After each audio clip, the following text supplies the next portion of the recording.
again. Welcome to Animal Farm. Today's part is part 13. It doesn't say here. Part 13 nonetheless. You see we are making large strides towards the end of the book, and I told you last week there's maybe only a third now left. Yeah, it depends how much is there in the back. That's not part of the book. Maybe a third. It doesn't matter. And so today we're going to finish chapter 6. We have here 1, 2, 3, 4, a bit more than 4 pages left. And then starts chapter 7, but we're not going to do that today because chapter 6 still has a big surprise waiting for us. And that's good because last week, well, not so much happened on the farm itself, right? It was mostly description of the new trading policy, right? What would be done with Mr. Whymper, and that Napoleon on all fours gives orders to Mr. Whymper standing on 2 legs, and that kind of thing. But nothing really happened on the farm itself, except the pigs. All the pigs moved into the farmhouse. How curious. And curious not in like wanting to know new things, curious as in strange. That's in here too in the next part. And so not only do they eat in the kitchen and and do recreation in the drawing room, which is the living room, they also sleep in the beds. And that is certainly against the rules. We remember that is part of the 7 commandments. And so somebody is going to have to go and check on that. And that will all happen right now. Without further ado, let's go to it.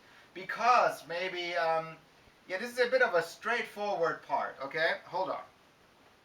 Some of the animals were disturbed when they heard that the pigs not only took their meals in the kitchen and used the drawing room as a recreation room, but also slept in the beds. Dun, dun, dun.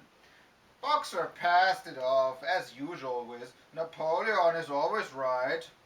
But Clover, who thought she remembered a definite ruling against beds, went to the end of the barn and tried to puzzle out the 7 commandments which were inscribed there.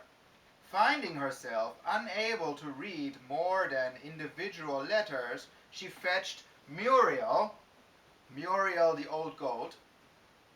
"Muriel," she said, "read me the 4th commandment. Does it not say something about never sleeping in a bed?" With some difficulty, Muriel spelled it out. "It says, 'No animal shall sleep in a bed with sheets,'" she announced finally. Curiously enough, Clover had not remembered that the 4th commandment mentioned sheets. But as it was there on the wall, it must have done so. And Squealer, who happened to be passing at this moment, attended by 2 or 3 dogs, was able to put the whole matter in its proper perspective. "You've heard then, comrades," he said, "that we pigs now sleep in the beds of the farmhouse. And why not? You did not suppose, surely, that there was ever a ruling against beds. A bed merely means a place to sleep in. A pile of straw in a stall is a bed, properly regarded. The rule was against sheets, which are a human invention. We have removed the sheets from the farmhouse beds and sleep between blankets. And very comfortable beds they are too. But not more comfortable than we need, I can tell you, comrades. With all the brain work we have to do nowadays, you would not rob us of our repose, would you, comrades? You would not have us too tired to carry out our duties. Surely none of you wishes to see Jones back." The animals reassured him on this point immediately, and no more was said about the pigs sleeping in the farmhouse beds. And when, Some days afterwards, it was announced that from now on the pigs would get up an hour later in the mornings than the other animals. No complaint was made about that either. By the autumn, the animals were tired but happy. They had had a hard year, and after the sale of part of the hay and corn, the stores of food for the winter were none too plentiful. But the windmill compensated for everything.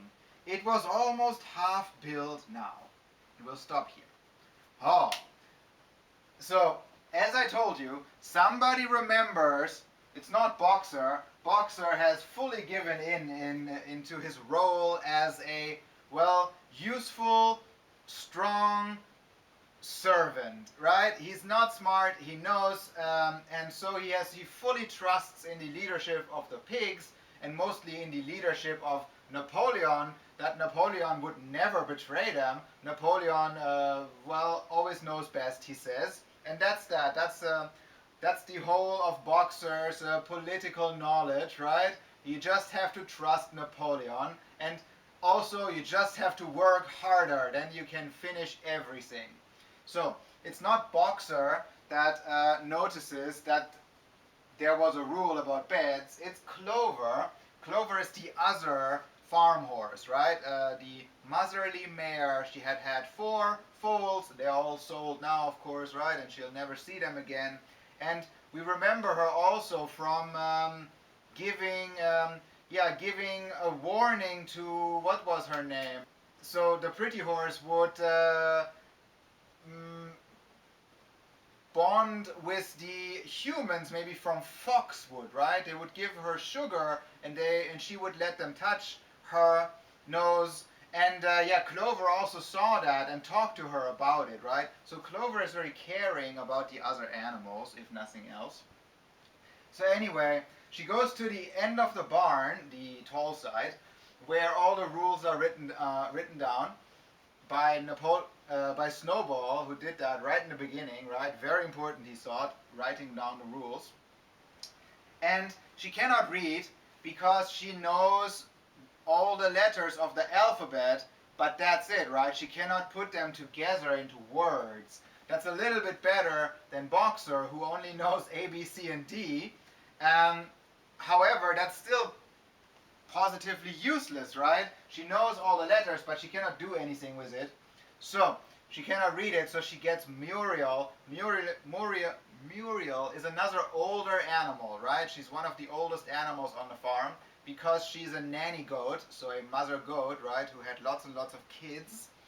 And Muriel can read, and so they stand there and she says, Muriel, read me the 4th commandment. Does it not speak about beds? And Muriel says so, yes. No animal shall sleep in a bed with sheets. Yeah. And that's very curious and very strange in that is not the part Clover remembers, that this was about sheets. But seeing that they're all not so smart, she says, well, it says there, must be true. Right, and then Squealer just happened to be passing by, and he happened to be passing by with 2 or 3 of the guard dogs, just making a little bit of a walk, yeah? And he, again, with this propaganda term, puts the things in the right perspective, and he tells her that it's all very just. They need the extra space, they need the extra rest. The beds are comfortable, but not too comfortable. And in fact, beds are really just like a stall and a pile of hay. But however, they chose not to sleep on hay as they used to in the past. Now they sleep in the beds. But he said, well, no difference, same thing. And a bed is just a place to sleep. Meanwhile, sheets are a human invention, and that's the big problem. Sheets are a human invention, so they took off the sheets, and now we sleep between blankets. And you too can see the absurdity, right? That's an absurd thing to say. Absurd. That makes no sense, right? That's yeah, meaningless in a foolish way. In that, of course, sheets are a human invention, but so are blankets.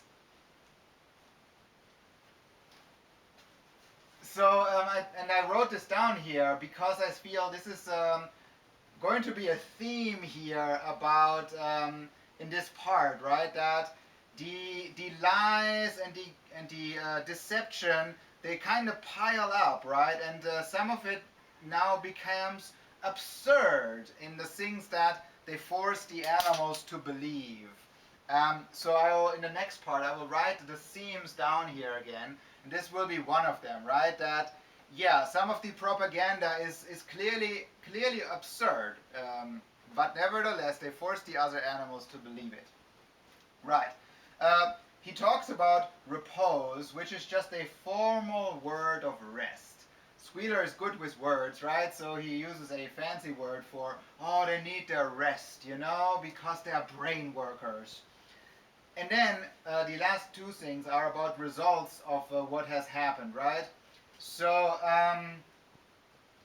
the animals are very tired, but they're happy because they've worked really hard. But the windmill is half built now, and that compensates for, well, their hardship, right? They are so tired, yeah, but seeing the windmill half done compensates for that, makes up for something you lost, right? Um, Also about the food, yeah, they had sold part of their hay and part of their corn. Strangely, curiously, this says here hay and corn. Before it said wheat harvest. I don't know why that is, but I guess none too important. Oh, none too important. Now the food that they have left after they sold a lot of it is none too plentiful. None too plentiful, so right, not too plentiful. And plentiful is really just a fancier word for much, right? So, meaning not much. Not much food is left. And winter hasn't even come yet. Well, I mean, it's autumn, it's harvest season, but seemingly maybe a lot of it is already done, and yeah, it's not looking great. So we'll have to talk about that too. Hold on for the next part. So, the stores of food for the winter were none too plentiful, but the windmill compensated for everything. It was almost half built now. After the harvest, there was a stretch of clear, dry weather, and the animals toiled harder than ever, thinking it well worth while to plod to and fro all day with blocks of stone, if by doing so they could raise the walls another foot. Boxer would even come out at nights and work for an hour or two on his own by the light of the harvest moon. In their spare moments, the animals would walk round and round the half-finished mill, admiring the strength and perpendicularity of its walls, and marveling that they should ever have been able to build anything so imposing. Only old Benjamin refused to grow enthusiastic about the windmill, though, as usual, he would utter nothing beyond the cryptic remark that donkeys lived a long time. Short part. So, again, right, their great love for the windmill project, and, well, mostly what's promised to come from the windmill, but also just that it's a grand project, right? That it's big, and that it's perpendicular, meaning the walls are at right angles. Yeah, so they are impressed by the perpendicularity because yeah, that's new to them, right? They have never built anything in their life because they're animals, so they're impressed by how straight the walls are. Okay, good. And so, yeah, there was a stretch of dry weather in the harvest, in the autumn, and so they find it well worthwhile, meaning it worth their time, right? The while here has something to do with time. Okay, wasn't sure what this was. Worth their time. So they found it well worthwhile to plod to and fro. Plod is walk heavily, right? Because maybe you're carrying things. To plod to and fro, back and forth, with stones. If only they could raise the walls another foot. I don't know, about 30 centimeters, right? Clearly, a foot is not very different from a hand, right? So about 30 centimeters. And Boxer, of whom we have heard in the last part so much, he would yet work more in that he would come out in the middle of the night and work by himself for an hour or two in the harvest moon. So the harvest moon is a full moon that happens in September at harvest time. I had to look this up too. I mean, I know that it's a particularly bright full moon, but I didn't know why that was. Well, and now I still don't know why that is, but I have learned it has something to do with the September equinox.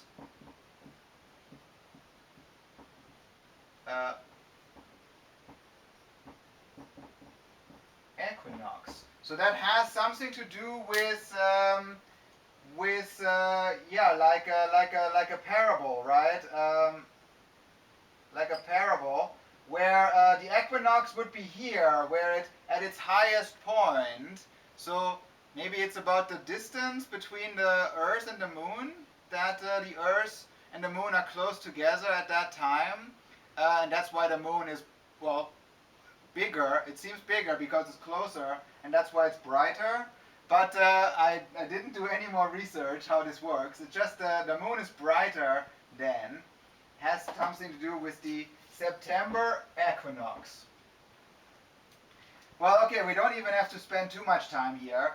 It's a shorter part after all. So the building, the half-finished windmill is imposing, meaning impressive, right? Impressive, very similar. Showing strength, maybe, right? To impose is to show somebody your strength. Yeah, okay. The only one who doesn't get enthusiastic about the windmill, enthusiastic is adjective, right? Being, yeah, excited, right? Invested. Showing investment, maybe. Well, that's personal investment, right?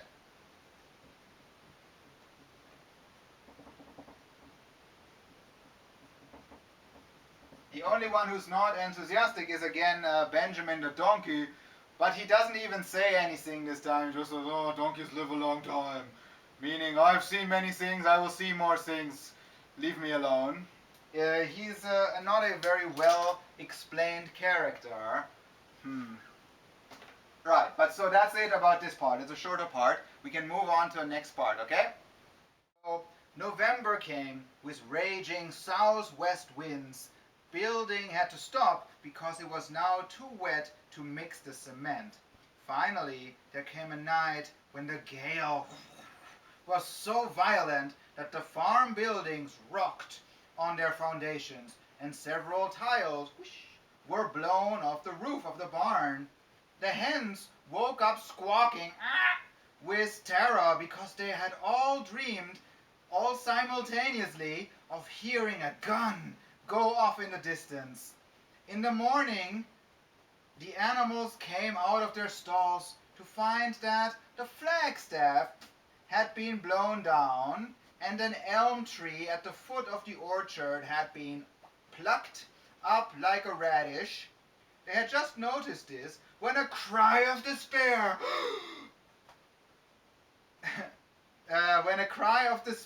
broke from every animal's throat. No! A terrible sight had met their eyes. The windmill was in ruins. With one accord, they dashed down to the spot. Napoleon, who seldom moved out of a walk, raced ahead of them. Yes, there it lay, the fruit of all their struggles, leveled to its foundations. Dun dun dun.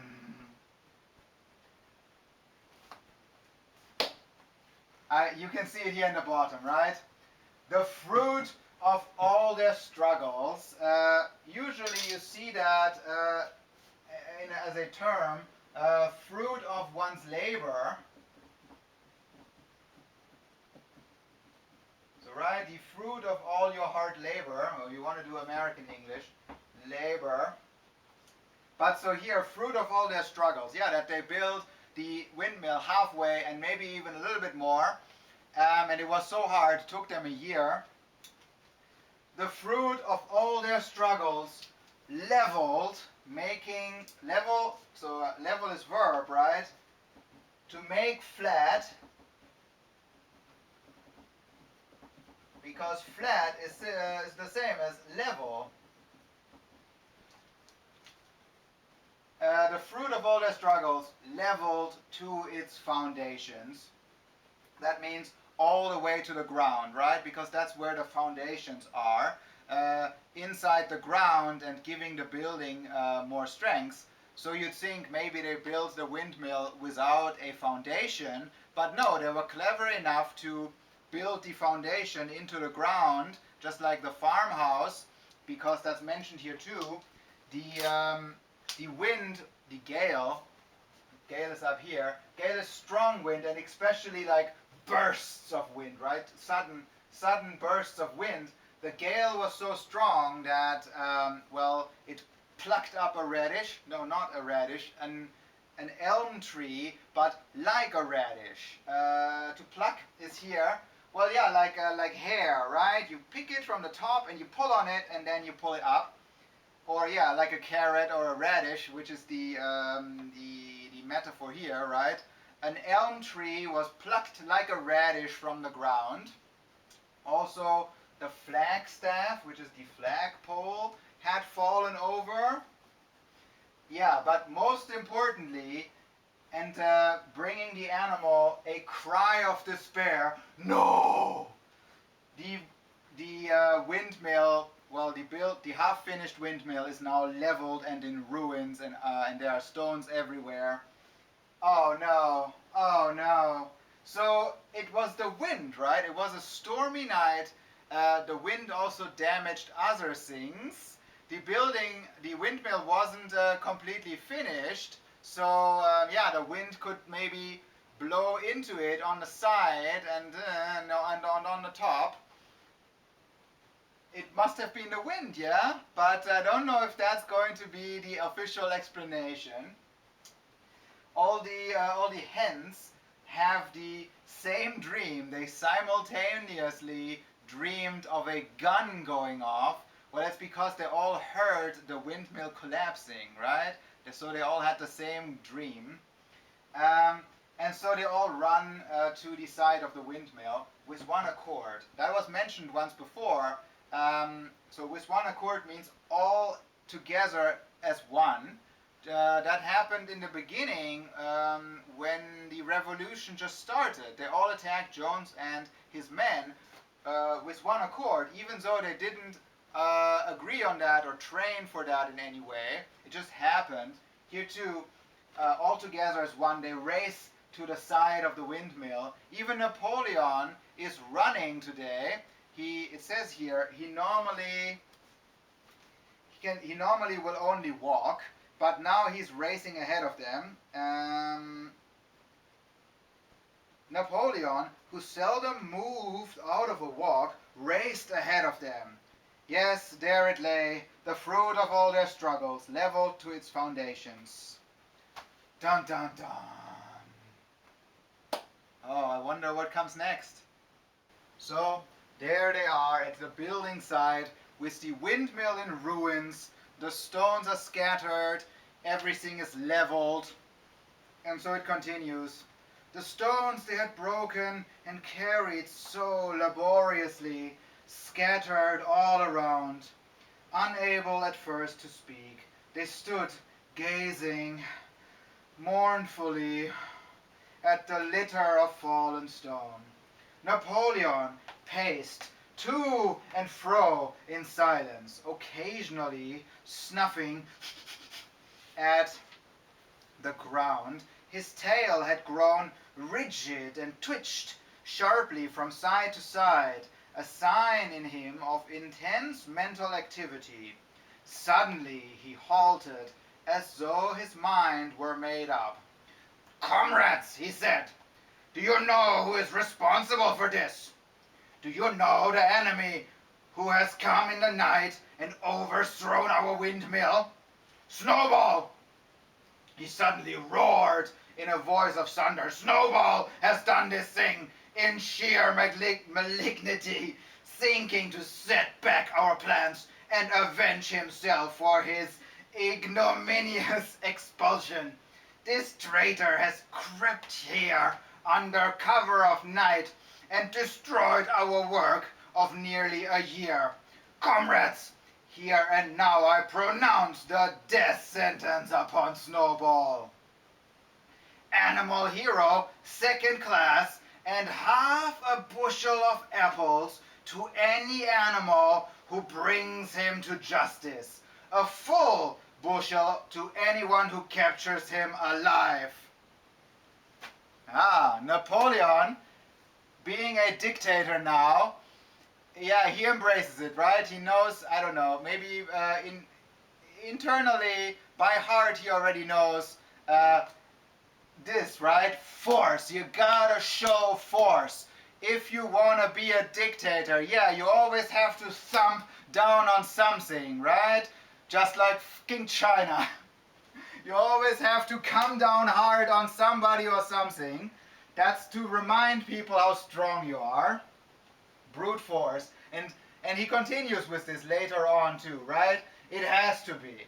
Well, also, now, so I have written down the themes here again.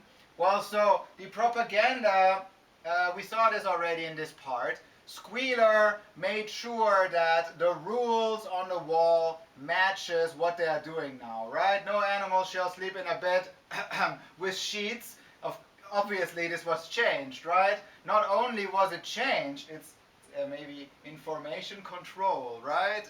Yeah, change the things that you don't like. Well, it's revising history and then make the changes. And then he goes around actively finding the people who are reading it, right? And controls what they know, controls what they think actively. So that's Squealer. For him, that's all good work, right? A little fire that he had to deal with, put out, no problem. In the past, he had already done good work, convincing the animals that the windmill was completely Napoleon's idea, right? Napoleon is the genius who has come up with it. Now it's being built again under the guidance of Napoleon, right? So that we can see, right, his propaganda has built up Napoleon as the leader. In fact, he starts calling Napoleon the leader. So that is now a leader cult. Yeah? But then disaster happens, and so now all these things come down to this. There's a leader cult. The animals were convinced it's all Napoleon's work that the windmill was built. Well, now it is a big test for Napoleon's leadership because the windmill has collapsed. Yeah? Yeah, and so, and then Napoleon has to react to it, right? And see, pace. So he walks back and forth, right? Pace is to walk a certain distance, right?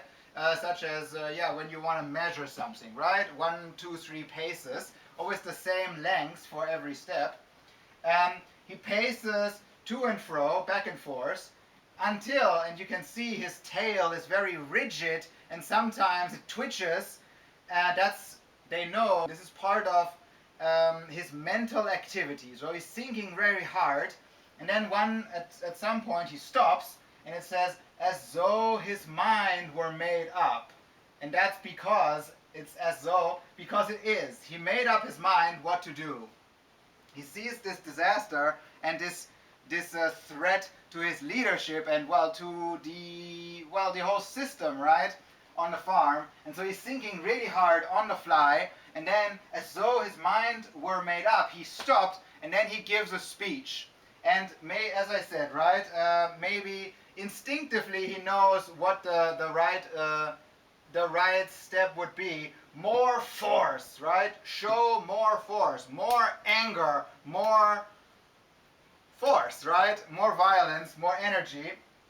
And so he gives a speech that, of course, it's not his fault that the windmill fell down. No, no, no, no, no, no, no. It's not even the weather's fault, because that would also be his fault, right? That it wasn't done properly, strong enough, da da da da da. No, no, no, no, no, no, no, no, no. It's Snowball's fault. Snowball, the shadow entity, yeah, he crept into the farm under the cover of night and destroyed the windmill. How would he even do that? Dynamite? Is Snowball now a bomb-laying terrorist? Don't know. He doesn't explain it. And one more thing that we could write here that maybe comes along later is death sentence, eh? Because that's new now. Napoleon declares the death sentence upon Snowball, and he says, you get a title, Animal Hero Second Class, if you catch Snowball, and you get half a bushel of apples if you catch Snowball. Well, bring him to justice, dead maybe, because if you bring him alive, you get a full bushel of apple. So that too is death, right? Bring him to justice. Yeah, death sentence. Wow. Wrote it here at the bottom, right? You think that will maybe come up in the future again? Probably. Right, so that's this.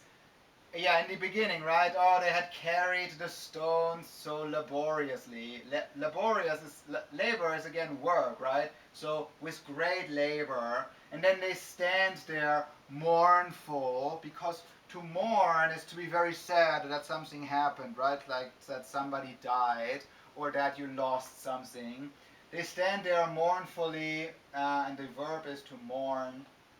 And then, yeah, that's what I already said.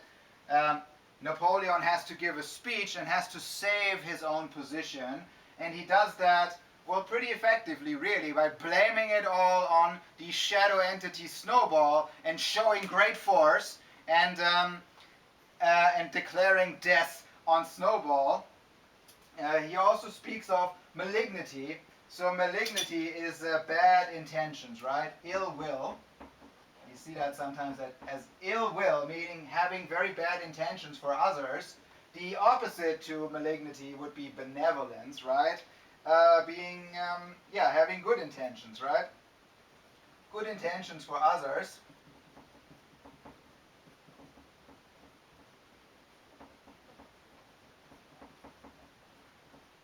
And that's it in this part. The windmill collapsed, a big threat, a test for the leadership of Napoleon, but all in all, he did get through it pretty well, must say. Now there's one more part we can read. So Napoleon isn't quite done yet, but he has already delivered the bigger part of his speech now.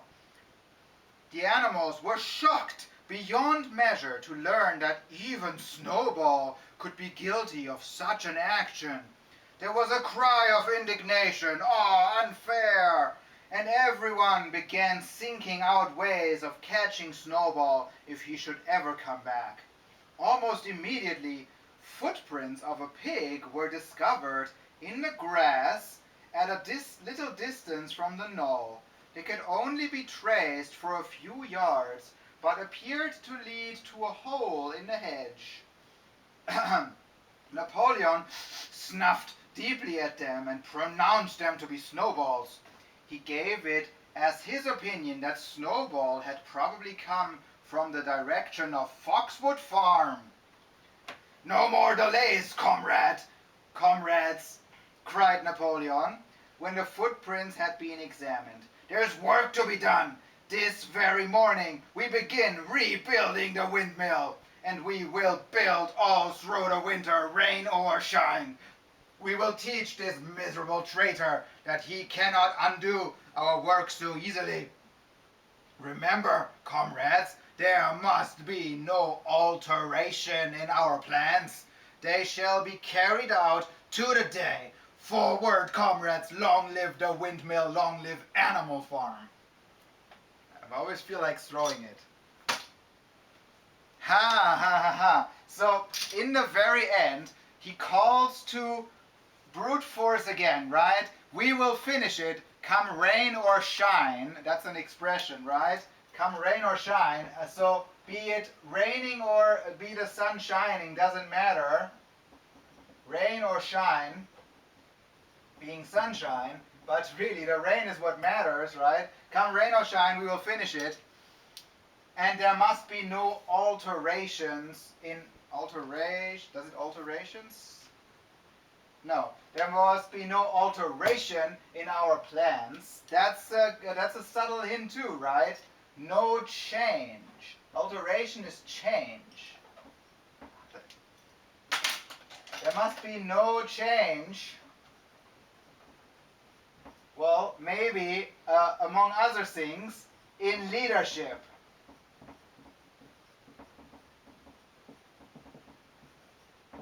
There. So he says that too at the very end. Nothing must change. And yeah, he already has now chosen this course, right? The course of brute force. We will rebuild the windmill. That's probably not a super smart choice because we already know the animals are low on food.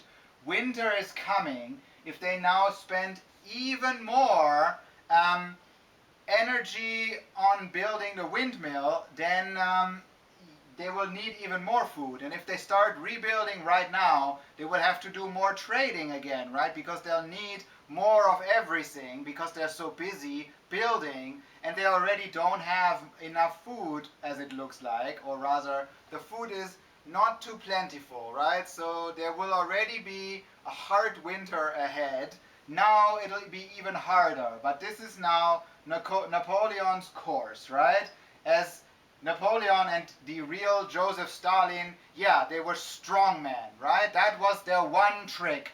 Pretending and showing and always pointing at how very strong they are, right? And their strength is everybody's strength, allegedly. And so, yeah, that's their one trick, right? Strong. Gotta be stronger. We are strong. I make everyone strong. Strong is the answer to everything, right? Just gotta push harder. And that's it. The animals were shocked beyond measure that Snowball, even Snowball, could do such a thing. Beyond measure is maybe a bit unusual. You see that normally as immeasurable. Cannot be measured how shocked I am. That's such a great amount of shockedness, right? Yeah. Okay, so that's only two things here on the board, and that's all there is for chapter 6. The windmill was destroyed, Napoleon's grip on power and Napoleon's leadership was tested and challenged, but all in all, he got through it really well. And now I will read it to you one more time, and then that'll be the end. Okay, one more time this part. Some of the animals were disturbed when they heard that the pigs not only took their meals in the kitchen and used the drawing room as a recreation room, but also slept in the beds. Boxer passed it off as usual with "Napoleon is always right," but Clover, who thought she remembered a definite ruling against beds, went to the end of the barn and tried to puzzle out the 7 commandments which were inscribed there. Finding herself unable to read more than individual letters, she fetched Muriel. "Muriel," she said, "read me the 4th commandment. Does it not say something about never sleeping in a bed?" With some difficulty, Muriel spelled it out. "It says, 'No animal shall sleep in a bed with sheets,'" she announced finally. Curiously enough, Clover had not remembered that the 4th commandment mentioned sheets, but as it was there on the wall, it must have done so. And Squealer, who happened to be passing at this moment, attended by 2 or 3 dogs, was able to put the whole matter in its proper perspective. "You've heard then, comrades," he said, "that we pigs now sleep in the beds of the farmhouse. And why not? You did not suppose, surely, that there was ever a ruling against beds. A bed merely means a place to sleep in. A pile of straw in a stall is a bed, properly regarded. The rule was against sheets, which are a human invention. We have removed the sheets from the farmhouse beds and sleep between blankets. And very comfortable beds they are too, but not more comfortable than we need, I can tell you, comrades. With all the brain work we have to do nowadays, you would not rob us of our repose, would you, comrades? You would not have us too tired to carry out our duties. Surely none of you wishes to see John's back." The animals reassured him on this point immediately, and no more was said about the pigs sleeping in the farmhouse beds. And when, some days afterwards, it was announced that from now on the pigs would get up an hour later in the mornings than the other animals, no complaint was made about that either. By the autumn, the animals were tired but happy. They had had a hard year, and after a sale of part of the hay and corn, the stores of food for the winter were none too plentiful. But the windmill compensated for everything. It was almost half built now. After the harvest, there was a stretch of clear, dry weather, and the animals toiled harder than ever, thinking it well worth while to plod to and fro all day with blocks of stone, if by doing so they could raise the walls another foot. Boxer would even come out at night and work for an hour or two on his own by the light of the harvest moon. In their spare moments, the animals would walk round and round the half-finished mill, admiring the strength and perpendicularity of its walls, and marveling that they should ever have been able to build anything so imposing. Only old Benjamin refused to grow enthusiastic about the windmill, though, as usual, he would utter nothing beyond the cryptic remark that donkeys live a long time. November came, with raging southwest winds. Building had to stop because it was now too wet to mix the cement. Finally, there came a night when the gale was so violent that the farm buildings rocked on their foundations, and several tiles were blown off the roof of the barn. The hens woke up squawking with terror because they had all dreamed simultaneously of hearing a gun go off in the distance. In the morning, the animals came out of their stalls to find that the flagstaff had been blown down, and an elm tree at the foot of the orchard had been plucked up like a radish. They had just noticed this when a cry of despair broke from every animal's throat. No! A terrible sight had met their eyes. The windmill was in ruins. With one accord, they dashed down to the spot. Napoleon, who seldom moved out of a walk, raced ahead of them. Yes, there it lay, the fruit of all their struggles, leveled to its foundations. The stones they had broken and carried so laboriously, scattered all around. Unable at first to speak, they stood, gazing mournfully at the litter of fallen stone. Napoleon paced to and fro in silence, occasionally snuffing at the ground. His tail had grown rigid and twitched sharply from side to side, a sign in him of intense mental activity. Suddenly he halted, as though his mind were made up. "Comrades," he said quietly, "do you know who is responsible for this? Do you know the enemy who has come in the night and overthrown our windmill? Snowball! He suddenly roared in a voice of thunder. Snowball has done this thing in sheer malignity, thinking to set back our plans and avenge himself for his ignominious, it's a hard word, ignominious expulsion. This traitor has crept under cover of night and destroyed our work of nearly a year. Comrades, here and now I pronounce the death sentence upon Snowball, animal hero second class, and half a bushel of apples to any animal who brings him to justice. A full bushel to anyone who captures him alive.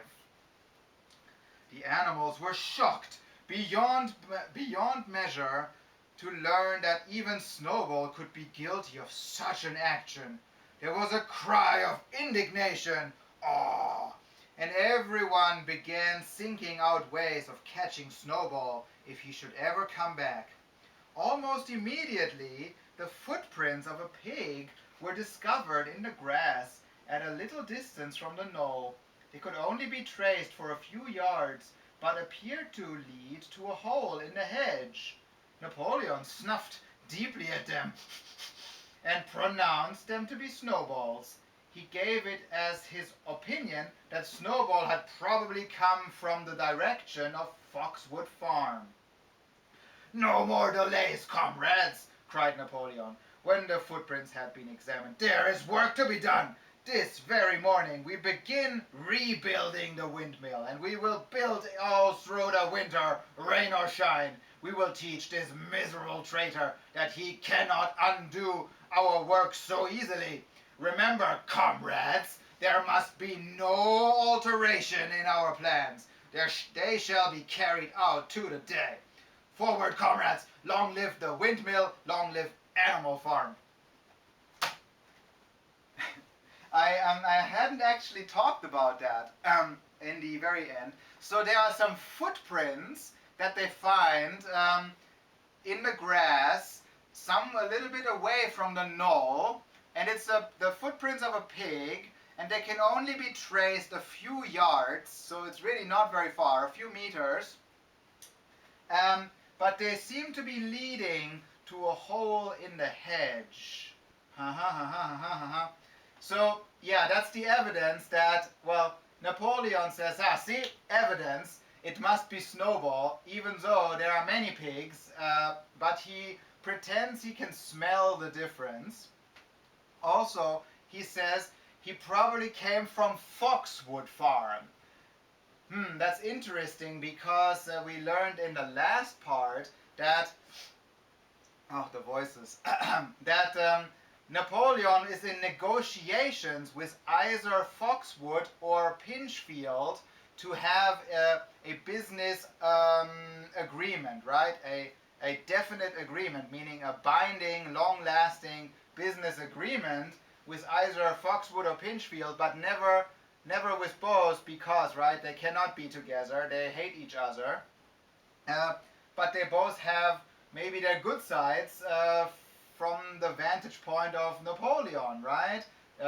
Nazi Germany, well, nobody likes them, but they have power. Or the old Europe, right, like Britain and France, you can have maybe an agreement with them less easily because they are very scared of the communists. But on the other hand, they are well suited in their power, right? In their power, they have no problems, right? So they are powerful too. So this little bit of a track supposedly leads to Foxwood, so we can from there see that maybe the business agreement will be made with the other one, with Pinchfield. So, and I don't know, I think you have already read that in the list of people, of humans in the story. I think that's already mentioned there, which one it is. Okay, well, and that's all for today. As I said, right, maybe today's episode of Animal Farm can actually be a little bit shorter. So we'll stop here, and we have now finished chapter 6. Good job. Now we'll start with chapter 7 next week. That is all I have. Goodbye.